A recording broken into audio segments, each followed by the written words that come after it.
Hello, everybody. This is a webcast we're doing to talk about PCI DSS and everything it takes to get certified. Today with us, we have Managing Director at Risk 360, Christian White, and myself, Christian Hyatt. Christian, mind doing a quick intro? Yeah, absolutely. So, like you said, I'm Christian White. I go by CW sometimes, but I oversee our compliance practice at Risk 360, and PCI is one of the service lines under that practice that I lead. Excellent. So I know when a company is kind of thinking about their PCI journey, there's a lot to think about. So kind of the goal for today's webcast is to talk about the framework and the background. So if this is your first time ever considering PCI, like where did it come from? Why are customers asking you for this?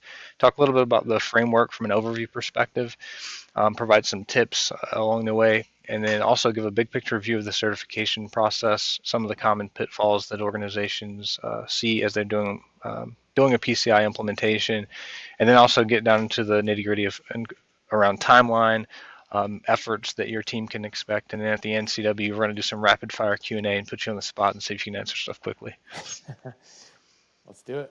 Awesome. So I know PCI is governed by the PCI Standards Council. Can you just talk a little bit about CW? Like, where did PCI come from? Why are organizations being asked about this? What's the background? Yeah. So the background is the payment brands all have a vested interest in the security of the payment card ecosystem. So you can imagine brands like Visa and MasterCard, they want to protect the cardholder data wherever that data may live and wherever that data may traverse through the ecosystem of payments. And so they, along with the other payment brands, have put together the PCI Security Standards Council and gave them a mandate to create security frameworks and governance programs for helping to ensure the security of the ecosystem. So whether you're a merchant or a service provider or have some other role within the ecosystem, if you play in that space, you'll be subjected to the different security standards that are relevant to you. Yeah, so I think from our clients, we see a couple use cases in terms of why clients are pursuing a PCI certification or a ROC and an AOC as it's called. One of those reasons is because, I'm a service provider and my customers are saying you have to be PCI compliant. So can you talk a little bit about that ecosystem? What's driving those requirements in terms of why are my customers and partners asking me to do this? Yes, so as part of that mandate, the payment brands trying to protect cardholder data, there are requirements from those payment brands, both for banks, merchants, service providers. So if you're a merchant, you're going to be subjected to the PCI data security standard requirements based on your threshold. And each of the payment brands have different thresholds for level one compliance versus level two versus level three for a merchant. And then for service providers, whether you're a level one service provider versus level two, and they define what those thresholds are. And so, especially among service providers, what we've seen is that um, they're often being asked to be compliant because their customers need to be compliant. So, if you're a merchant and need to be compliant with PCI DSS and you're relying upon some vendors to operate controls or requirements on your behalf, you also need to be PCI compliant. So if you take that, one or two steps further, especially for service providers, if you want to be competitive in the payment space, even if you're not subject to being level one compliant by virtue of what you're doing as part of the ecosystem, your clients want that assurance that you're complying with the PCI DSS and that you're level one certified and can speak to that. So that's Yep. that's kind of some of the drivers behind that.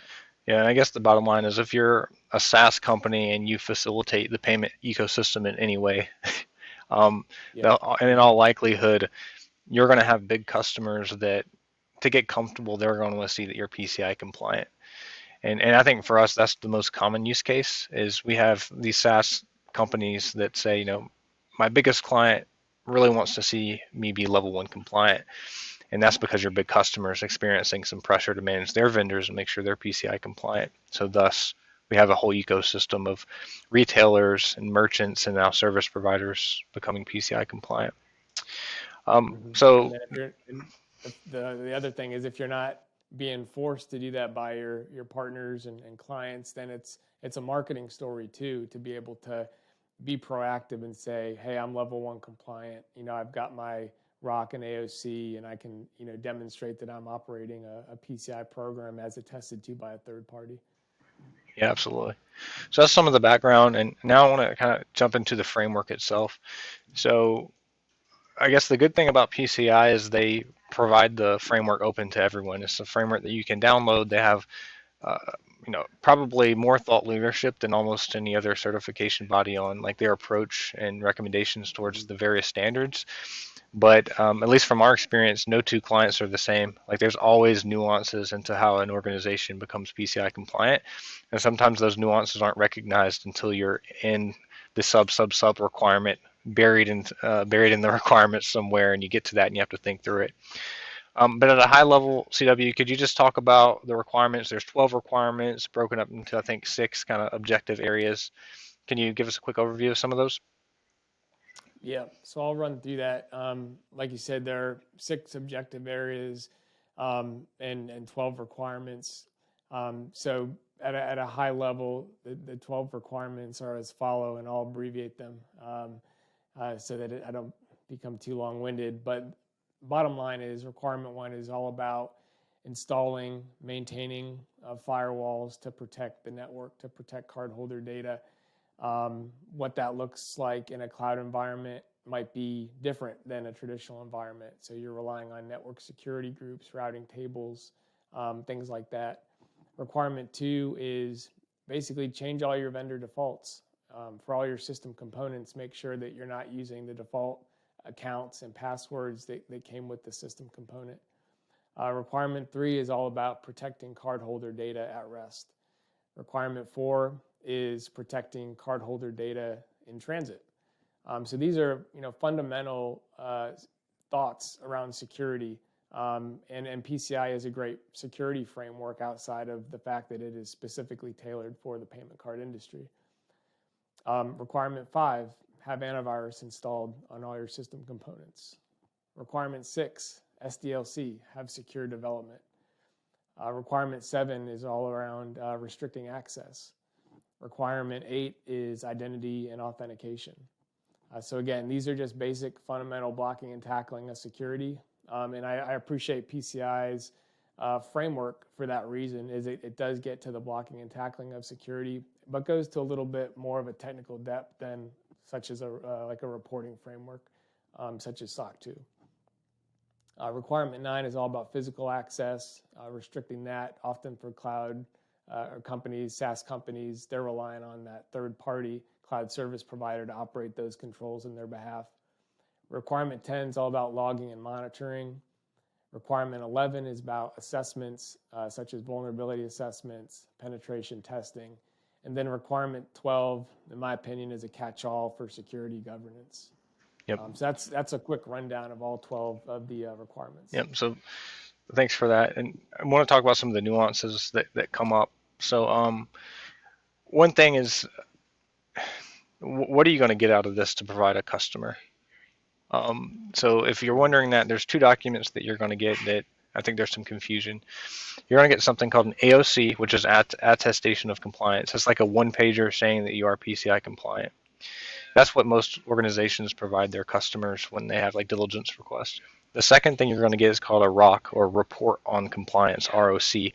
And this is like a 200-page document with every single requirement, the testing that we performed, who we talked to, what evidence we looked at, etc. Most organizations choose not to provide that to the public or to their customers because it's highly confidential information, although sometimes it is required. So if you're curious as to like the details of, what are the 100 things each one of these 12 requirements require, you can download that ROC or the ROC to see all of those different requirements. One thing I want to point out, CW, is I feel like there's a lot of nuance when it comes to the cloud in terms of how you comply with these things if you're not a traditional on-prem or not a traditional merchant, you're a service provider and you're an AWS, GCP, or Azure, especially around like Yeah. physical security and physical access. Hmm. So can you talk a little bit about like the shared responsibilities model for cloud service providers? Yeah, absolutely. I mean, that's a big one that comes up pretty much for all of our clients nowadays is, what things are my cloud service provider or providers doing on my behalf to where I can rely upon them to meet certain PCI requirements. And so something that we see the big cloud service providers do is provide these responsibility matrices that say, hey, based on the level of subscription, whether it's infrastructure as a service, platform as a service, these are the requirements that we're operating on your behalf. And so you as a service provider or merchant, you would want to get that attestation of compliance from your cloud service provider along with that responsibility matrix to understand at a granular requirement level, what are the things that I'm still responsible for versus the things that my cloud service provider is taken on for me. Yeah, there's some thought in the marketplace that if I'm using AWS or one of the cloud service providers, that they're taking on all or most of the burden, and that's typically not the case. The other thing to note that Right. each cloud service provider has a different shared responsibilities model. So you may look Mm-hmm. at AWS or GCP or Azure's shared services model, and they accept certain responsibilities that are different from the other cloud service providers. So this can be very Right. complicated if you're a multi-cloud environment. So you operate across, one or more of those cloud service providers. So your approach might be different, and that's an important consideration. So that might be a good segue into talk about the certification process, CW. So our certification process, the Mm-hmm. process that we take all of our clients through, follow a four-step process. We do scoping, we do certification readiness, we give you an opportunity to remediate, and then we do the official certification. I would argue that the strategy Mm-hmm. around scoping might be the most important component of the program because you want to get that right to kind of limit your audit burden, but also maximize your security posture. So, can you talk a little bit about the process overall, but especially scoping and some of the considerations organizations should think about? For sure. Yeah, I think you're right. Like the number one thing I always tell clients up front is you got to get scope right.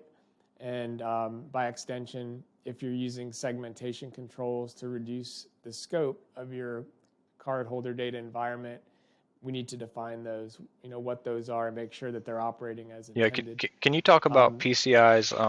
Like they take a very hard stance on what is in scope. So, can you talk a yes, little bit about like why this even right. matters compared to other frameworks? Yeah, so PCI stance is, they want to protect that cardholder data.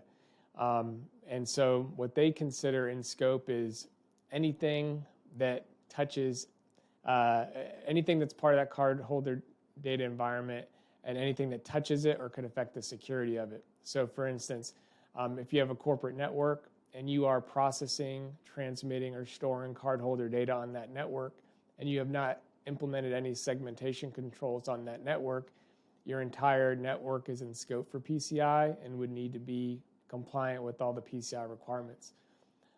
So that could be a huge burden, and maybe that's not how you intend it to be. And so often when we're doing a gap assessment or talking with clients about their scope, we say, is there opportunity to limit that scope, or by implementing segmentation controls to reduce what we need to consider for PCI. And there are different ways to segment your network. But bottom line is, if you can reduce the scope of your PCI environment and limit it to just those system components that process, transmit, or store cardholder data, or can affect the security of that environment, you're able to drastically reduce the scope of your compliance, and that does reduce the We've burden. seen things like, for example, an organization, all laptops become in scope because laptops could technically impact the security, Mm-hmm. or like you said, the whole corporate network becomes in Yep. scope. And by implementing Mm-hmm. segmentation controls, so like for example, having a bastion host in a segmented zone, you can effectively take it from an entire corporate network down to a very specific scope thus limiting audit efforts, applicability, and really has Mm-hmm. implications across the whole program. So that's one of the key things that we talk about. The other thing that we talk about is like just applicability of the different control objectives, because from time to time, a control objective might not be applicable. It could be a shared responsibility, or maybe because PCI was written in a very specific way, maybe there has to be compensating controls because you've architected your system in a certain way that's not exactly how PCI said you should do it, but it's managing the same Mm-hmm. risk. So you want to identify all of those things during scope. So scoping's first part. Assuming we get that right, we move on to readiness, remediation, and certification. So, CW, can you give us a quick tour of what that process looks like? Yeah, so scoping to me, that's like the strategy piece. You want to get that right up front. If that's right up front, everything flows from that. And then when we get granular into like, all right, well, how do you implement segmentation controls? PCI has published a lot of pretty good guidance on that, and we'll talk about that a little bit at the end, I think, as far as resources. Um, but once we kind of level set on scope and segmentation, then the next step is really moving into that readiness piece where we're doing a gap assessment against the PCI requirements, understanding what's in place today, what's not, and then thinking through that remediation piece. Both timeline, effort estimation, resources, costs, and then different ways to meet the requirements. So that often is the biggest piece that can take the longest based on the company's priorities, and then how fast they can implement and remediate those identified gaps. Excellent. So I guess that brings up a good question is like, how long does all this take? Because we have to do scoping. We're going to do a gap assessment, tell you all the things that are wrong. You're going to take that gap assessment, and you're going to go remediate those items. And then ultimately, we're going to validate remediation and do an official certification. So, CW, can you talk about just timeline on average? I know this is highly variable based on organizational complexity and the resources they have to execute against remediation and things like that. But can you talk in general what a company can expect? Mm-hmm. Sure. I mean, I would give it, estimate 3 to 6 months. The gap assessment piece, the strategy piece, that stuff's pretty easy to do. It's always the remediation piece that is the longest. So 6 months is a good planning factor from, what is PCI to, we've remediated all the gaps and we're ready to complete our certification assessment and get our ROC and AOC. 6 months is probably a fair budgeting timeline if the company does already have a security program implemented. If not, and you're starting from scratch, this is your first compliance exercise, then it'll probably be longer than that. But I would say that 3 to 6 months is a fair timeline for companies that already have good security program governance, and this isn't their first rodeo around. Yeah, I especially think this is true if you're a SaaS provider.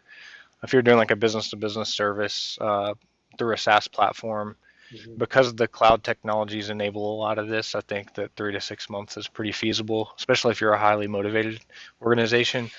If you're watching this and you're a retailer or a merchant and you have shops all over the country or something like that, there could be some nuances, of course, but our specialty is typically those SaaS service providers, and this timeline meshes with that. Um, so kind of moving on, I guess a natural question there is like, I know organizations are trying to do planning in terms of resources. How big of a distraction is this going to be for my team who has to take on this compliance burden? So thinking about that in two ways, I guess year one and remediation is probably a little bit different story than maintaining the program overall. So can you talk about what an organization might be able to Yeah, expect that first year, and then maybe like what are the maintenance and audit burden on a go forward basis? sure. Yes, I mean, because PCI is trying to address security um, holistically, even though there are some roles and responsibilities that will have, I guess, more effort will be required from them. It still is an all hands on deck type of assessment.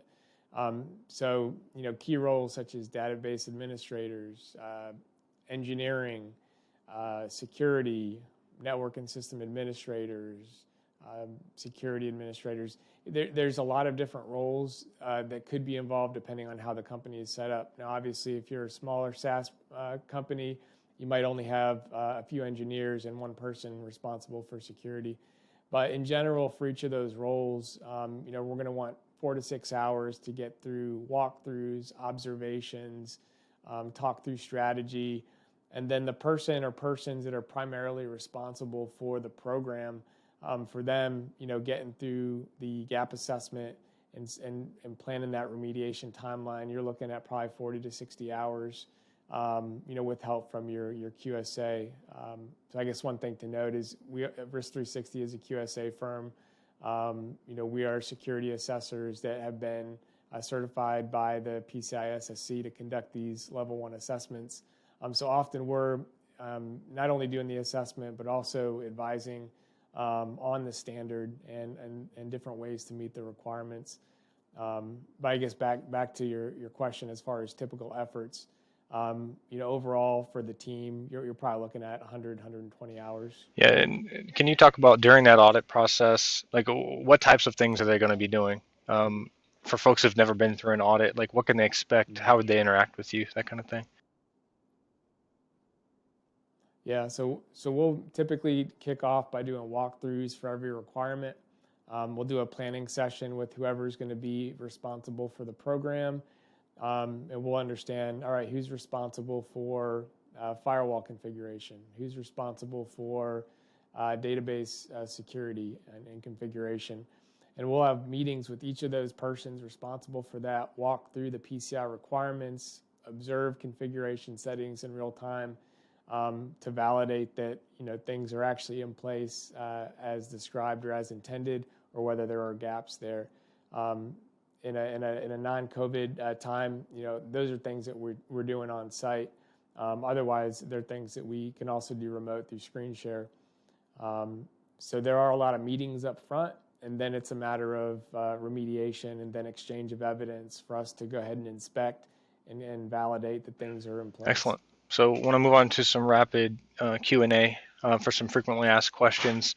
I think we addressed a lot of the ones that we talked about in advance. I'm going to throw you some curveballs as well. One question that comes up a lot is you have to engage an audit firm to do this kind of work. When you're engaging an audit firm, can you talk a little bit about like what am I looking for in a decent QSA, and then also like what can I expect in terms of costs from an audit firm? Yep. So yeah, first you want to understand based on the level of compliance that you're trying to achieve, you may need a QSA involved. So if you want to achieve level 1 compliance where you're having a ROC done by an independent party, you'll need to make sure that you are engaging a QSA firm. What you should expect from that QSA is they should be able to tell you what their process is. Like, tell me tactically, how is this going to go? What level of involvement and advisory are you going to give me as part of that process? Are you just assessing me against the requirements, or is there any sort of implementation and advisory over, how to meet those requirements? Those are all fair questions. Additionally, how are we going to exchange information? Do you have a secure platform? Are we working out of Excel and email? All those are important things to get up. Yeah, and I know some of the things that we do is like, for example, we focus almost exclusively on SaaS environments and cloud tech. So that might be a good question. If you're if you're a merchant, large retailer, you're going to want a QSA that has experience working with retailers and large merchants. If you're a SaaS company, you want someone with a deep cloud background that communicates like you and understands a tech company, that kind of thing. You also alluded to the evidence exchange thing. So one way a lot of organizations do this is they'll send you an Excel spreadsheet or a smart sheet or something that just has 200 requests, and then you're either uploading to Dropbox or emailing stuff back and forth with no clear way to do that. That creates a pretty terrible process, in my opinion. We have a platform called Phalanx that we use that is a GRC platform that we give to all of our clients to A, give them a bunch of free resources, and B, to really facilitate that audit interaction and provide some guidance. But if companies don't have something like that, to me, expect a lot more pain than is probably necessary. Um, Second question, CIB, is we alluded to this earlier, but can you talk a little bit more about segmentation? Like, what are some common segmentation techniques? Where can I go to find more resources about segmentation, that kind of thing? Mhm. Yeah. Um, so the idea behind segmentation is to um, cut off communication and anything that could impact security between your cardholder data environment and any untrusted networks. So there are ways to do that through firewall rules, access control lists, and PCI has got a pretty good paper on that, as well as we've got some resources that I think we'll be able to show in the notes as well, such as white papers. We've got one called How to Scope and Segment Your PCI Environment. PCI has one called Scoping and Segmentation Guidance. So those are really good resources to think through different ways that you can go about that. Whether it's those items I mentioned or purchasing some additional tools. But it really is a matter of strategy. And then when you think of the cloud, well, how am I going to segment my cloud environment? PCI does have some good guidance related to the cloud and also related to virtualization.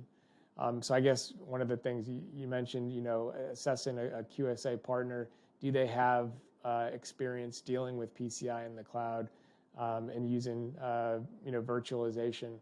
Because the PCI DSS, as it is currently in its version 3.2.1, is a little bit outdated. It doesn't really address a lot of the modern infrastructure, the modern tech stacks, especially for SaaS companies.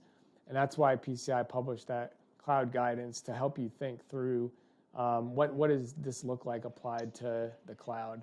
And like you mentioned, I mean, that's really our bread and butter Yep, and I know where they're we coming out focus with our version time. 4.0. Sometime this is currently May 2021, but so we're expecting that to come out anytime. Mm-hmm. Can you talk a little bit about Yep. so there when you're thinking about PCI and cost and things you have to do, there is the implementation piece of it. There is the certification, and I'll just say if anyone's wondering, certification to an audit firm is probably between 20 and 40K. It depends a ton on scope and complexity of the organization, but Mm-hmm. for most SaaS companies, they're probably in that realm. But can you talk about other requirements that if you're preparing a budget, preparing things that you have to do like pen testing, vulnerability scanning, stuff like that? Like, what should companies be thinking about that might be outside of their thought process when they're preparing a budget? Yes. So vulnerability scanning is definitely one. There's a requirement to do quarterly internal vulnerability scanning, as well as quarterly external vulnerability scanning. Internal vulnerability scanning that can be done by an external resource or an internal resource as long as they have independence, so they're not operating the security controls that they would be assessing. Um, and then for the external vulnerability scanning, that has to be done by an ASV firm or an approved scanning vendor. And PCI lists the approved scanning vendors on their website. So that is an additional cost that would need to be budgeted. And then also there's a requirement for an annual external penetration test, internal penetration test.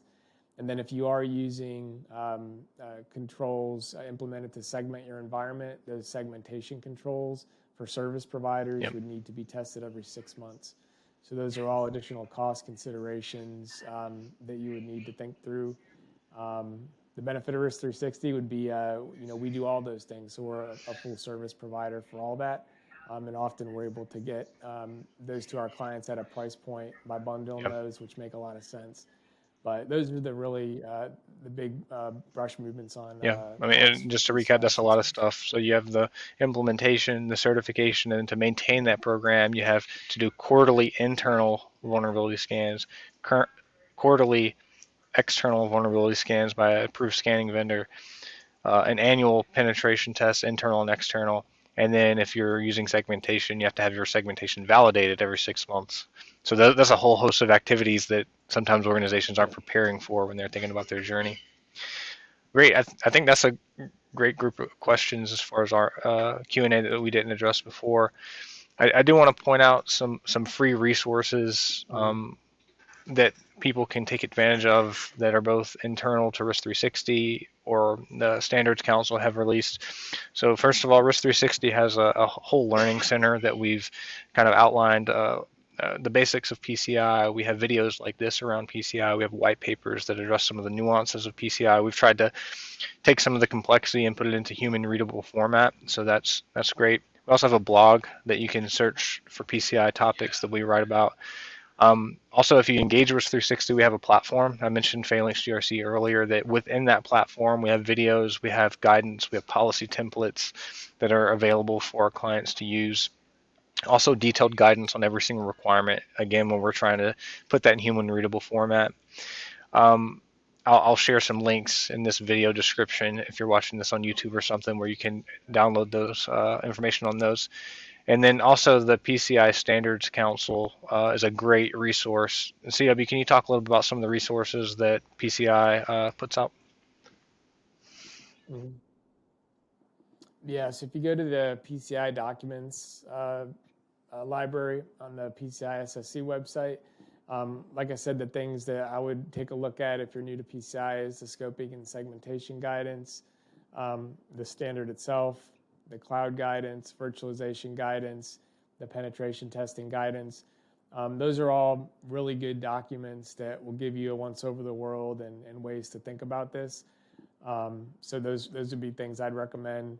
One thing I'll mention that we put together that I think is particularly helpful is we put together a punch list, which is on our blog, as well as we have it available for download, is the recurring compliance activities associated with PCI.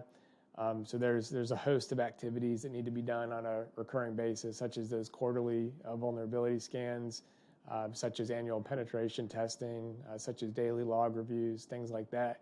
And so having that punch list, in a format where you can assign those to different owners and then periodically check up on them throughout the year, just to make sure that those controls continue to be operated so that there's no gap in coverage.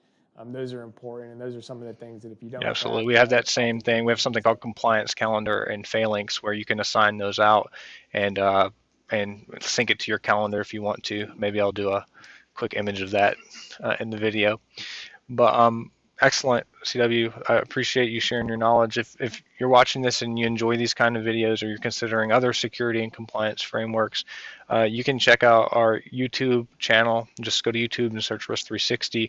We have everything broken up into playlists. So if you're considering ISO 27001, PCI, SOC 2, GDPR, privacy, pretty much any alphabet soup of different regulatory and compliance frameworks you think around about as related to security or privacy. We have a whole video series on those, and we're constantly putting more videos out. So if that's something that interests you and it helps you on your educational journey, please check out our YouTube channel, or you can check out our learning center on the website, thisrisk360.com/learn, and our blog, and there's tons of free resources available to you all as you're learning. So thank you for watching. Thank you, CW, for sharing your knowledge. Bye. Absolutely. Thank you.